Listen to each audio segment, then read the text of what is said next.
Bruno Mars' net worth. How rich is the pop singer-songwriter? Hey guys, today we're going to talk about Bruno Mars' net worth. How rich is the pop singer-songwriter? Let's get right into it. Bruno Mars, an American singer-songwriter, record producer, musician, and dancer, has amassed a net worth of $175 million over the course of his career. But how did he do it?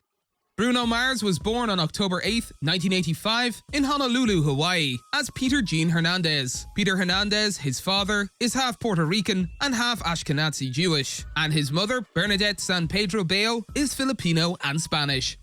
His parents met when his mother immigrated to Hawaii from the Philippines and were introduced in a show where his mother was a hula dancer and his father played percussion.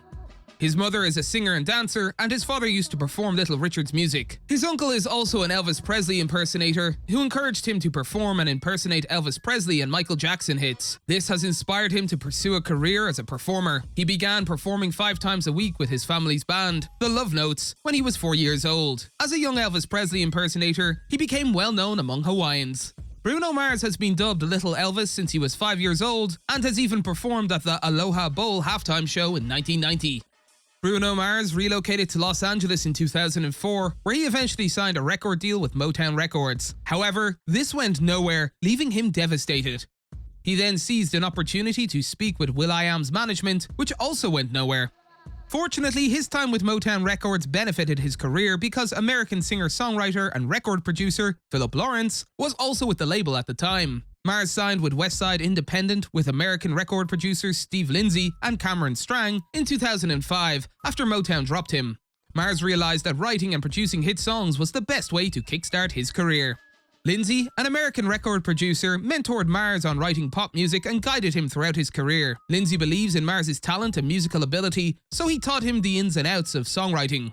Mars waited about 5 years during this period to learn more about the extensive catalogue of hit music. In 2006, Lauren introduced Mars to Aaron Bay Shook of Atlantic Records. After hearing Mars perform with his guitar, Bay Shook wanted to sign him right away, but it took about 3 years before they were able to sign Mars because Mars felt it was too early and he needed to hone his talent a little more. However, the deal did not provide him with a solo career, and he continued to write songs with Lawrence. Brandon Creed of Menudo called their team in 2008 to request a reunion song, and he liked the song Lost, written by Mars. They initially refused to give the song away, but Creed offered them $20,000 for it, which they gladly accepted. Mars and Lawrence were able to continue working after the song was sold, and they decided to write and produce songs together. Mars was a well-known music producer and songwriter prior to becoming a successful artist. He wrote songs for Adam Levine, Brandy, Sean Kingston, Alexandra Burke, and Flo Rida, among others. Afterwards, Mars met American rapper Travie McCoy, for whom he wrote the song One at a Time for a charity single benefiting the MTV Staying Alive Foundation.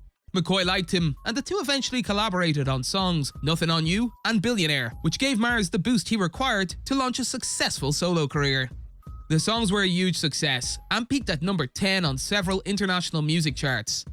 Mars' debut EP, It's Better If You Don't Understand, was released in the same year and reached its peak position of number 99 on the US Billboard 200. He rose to fame after releasing the lead single from his debut studio album, Doo-Wops and Hooligans, the song Just the Way You Are.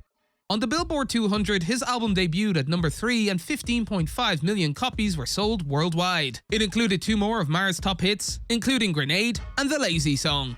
His career is rapidly expanding, and soon he began releasing successful songs one after another. His popular songs include Marry You, It Will Rain, and Talking to the Moon, all of which were featured on the soundtrack for the first installment of the Twilight Saga, Breaking Dawn.